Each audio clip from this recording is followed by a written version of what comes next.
Hey, we're Dispatch, and you're watching 101.9 KINK Radio in the Skype Live studio. Rip. It is so good to have Dispatch back together and touring again. Let's hear it for them. Like, this has been a long time coming for us. I want to begin because I just read Pete Francis's Facebook post, and it's so beautiful, and we should acknowledge he's not here and have you guys talk about the reason why, because it's all in the spirit of what we're doing today with Keep Oregon Well. Yeah, Pete has been struggling with depression, as he said in his letter that he put out a couple months ago, and but gave us his blessing to continue playing, and he it's for us, it's been really moving to see him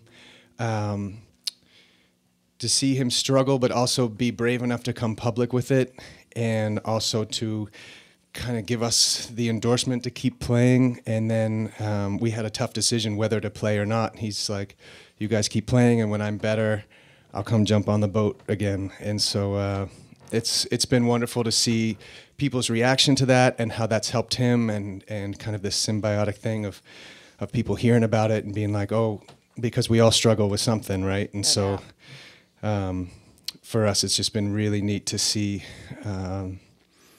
people's reaction, and for us all collectively to destigmatize it and just have it be something we're talking about, and that no one's alone out there. No one has to be alone, because so many of us go through similar things. I love it. And if you can send him a message just of hope and of support, it would be so cool. This album is extraordinary, and I wonder if it actually helped you guys to have some time with other side projects and listening to new stuff and spending a little time apart. Did it bring more creativity to the album when you finally got together to make it? I think so, because for each of us, we have such a vast and different set of influences. So to go sort of on our own paths and figure out what we wanted to do individually is great for a start, but then you realize, like, man, I can only do so much. And then you start to miss some of the creativity and some of the collaboration and some of the tension that might have separated us to begin with. But I think this record was a place where all of our influences were fair game and on the table, and we were so fired up to really commit to it and create a record that we felt like we could all stand by. In Soundcheck, I was watching you actually acknowledge your harmonies and really work on those. It reminds me almost of an a cappella group. Do you have that kind of discipline? Do you? No. You don't?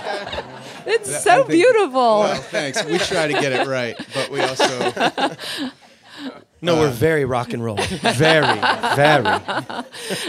It is with five voices, everyone can sing. So it's so fun to be up here and have those, the songs come to life with all these wonderful guys. But it's we do have attention to detail for sure. But I think those a cappella groups maybe take it to a different step. They definitely have better jazz hands than you guys do, no doubt.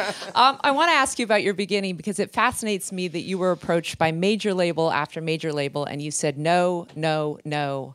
You are like the level of your success. You guys sell out in minutes. It almost seems like there's more support given your indie roots. Would you agree? I think so. I mean, it wasn't complete. It wasn't 100% intentional from the get-go. But what was intentional is, like, we're not going to say yes to someone unless we really feel at a heart level like that's someone that you want on your team. Yeah.